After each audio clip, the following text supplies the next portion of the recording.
आज की वीडियो में मैं आप लोगों के साथ शेयर कर रही हूँ रमज़ान की 2 most wanted recipes, homemade chaat masala और होममेड पकोड़ा मसाला बनाने की रेसिपी, जो कि रमज़ान में हर घर की ज़रूरत होती है और सबसे ज़्यादा इस्तेमाल किया जाता है।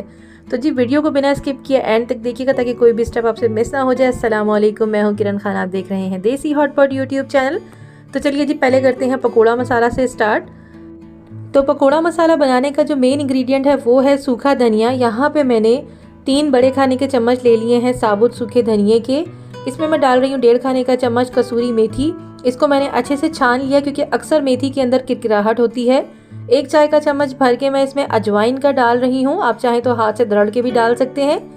1 बड़ा खाने का चम्मच भर के मैं इसमें सफ़ेद जीरे का डाल रही हूँ और 1 चाय का चम्मच भर के मैं इसमें राई दाने का डाल रही हूँ। इसके बाद मैं इसमें 2 से 3 खाने के चम्मच डाल रही हूँ कुटी हुई लाल मिर्चें। अगर आपको स्पाइसी पसंद है तो आप ज़्यादा भी डाल सकते हैं। 1 चाय का चम्मच भर के मैंने इसमें डाल दिया है हल्दी का और नमक डाल दिया है 1 चाय का चम्मच, और साथ में ही मैं इसमें डाल रही हूँ 1 खाने का चम्मच भर के सौंफ का। तो इन तमाम मसालों को अच्छे से मिक्स कर लेना है और अच्छे से मिक्स करने के बाद इन तमाम मसालों को दरदरा सा ग्राइंडर में डाल के पीस लेना है। बिल्कुल बारीक इसका पाउडर नहीं बनाना है क्योंकि पकोड़ा मसाला जो है वो पकोड़ों के अंदर दरदरा सा जो होता है ना वो अच्छा लगता है। तो देखिए इस तरह से इसको मैंने पीस लिया है और अब इसमें मैं लास्ट एक इंग्रेडिएंट है वो डाल रही हूँ। तो ये है मेरे पास अनारदाना, ये सूखा अनारदाना है, वो आपने इसमें यूज़ करना है, वरना आपका जो पकोड़ा मसाला है आप उसको देर तक नहीं रख सकते, कुछ दिनों तक, क्योंकि फिर इसमें फफूंदी पड़ जाती है। तो इसको अच्छे से अनारदाने को मिक्स कर लेना है और ये देखिए जी हमारा मज़ेदार सा पकोड़ा मसाला तैयार हो चुका है।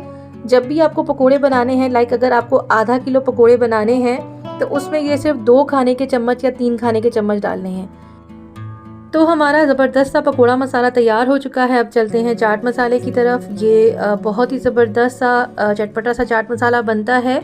तो इसके लिए आपको ज़रूरत है, यहाँ पे 3 खाने के चम्मच ले रही हूँ मैं सौंफ के, 3 बड़े खाने के चम्मच हैं ये। उसके बाद 1 खाने का चम्मच भर के मैंने लिया है अजवाइन का, 3 खाने के चम्मच ही मैं इसमें ले रही हूँ सूखे धनिये के। इसके बाद मैं इसमें ले रही हूँ 1 खाने का चम्मच भर के सफ़ेद ज़ीरे का। अब मैं इसमें डाल रही हूँ तकरीबन 8 से 10 दाने साबुत लाल मिर्चों के।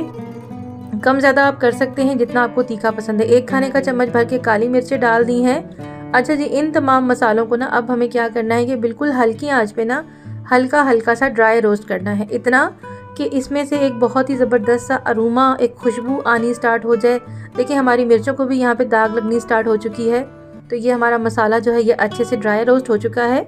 अब इसको ठंडा करना है और ठंडा करने के बाद ना इसको ग्राइंडर में डाल के बिल्कुल फ़ाइन सा पाउडर बनाना है, क्योंकि चाट मसाला जितना फ़ाइन होता है, जितना पाउडरी होता है, उतना अच्छा लगता है।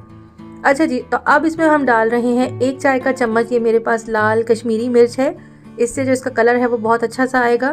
तेज़ वाली मिर्च नहीं डालनी है। हल्दी डाल रही हूँ आधी चाय की चम्मच। इसके बाद मैं सौंठ का पाउडर डाल रही हूँ। सौंठ जो है वो बेसिकली सूखा हुआ अदरक होता है, तो ये बना बनाया भी मिल जाता है, आप चाहें तो घर में पीस भी सकते हैं इसको। तो सौंठ का पाउडर 1 खाने का चम्मच डाल दिया है। इसके बाद नमक डाल रही हूँ 1 खाने का चम्मच, कम ज़्यादा आप अपने टेस्ट के मुताबिक कर सकते हैं। चाट मसाले को खटास देने के लिए मैं इसमें डाल रही हूँ तकरीबन 2 से 3 खाने के चम्मच भर के अमचूर का पाउडर, और सिट्रिक एसिड डाल रही हूँ 1 चाय का चम्मच भर के।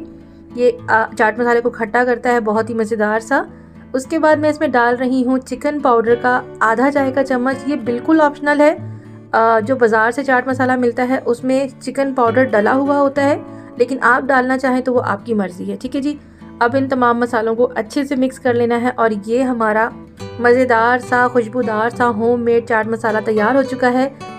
अच्छा जी, इन दोनों रेसिपीज़ को, इन दोनों मसालों को आप 1 से 1.5 महीने के लिए सेव करके रख सकते हैं, इस्तेमाल कर सकते हैं। और उम्मीद करती हूँ कि आज की दोनों रेसिपीज़ आपको अच्छी लगी होंगी। अच्छी लगी हैं तो चैनल को सब्सक्राइब करके बेल आइकन को ज़रूर प्रेस कर दीजिएगा। अब मिलूंगी आपसे 2 दिन बाद एक नई वीडियो के साथ। तब तक के लिए अल्लाह हाफिज़, अपना बहुत ख्याल रखिएगा एंड पाकिस्तान जिंदाबाद।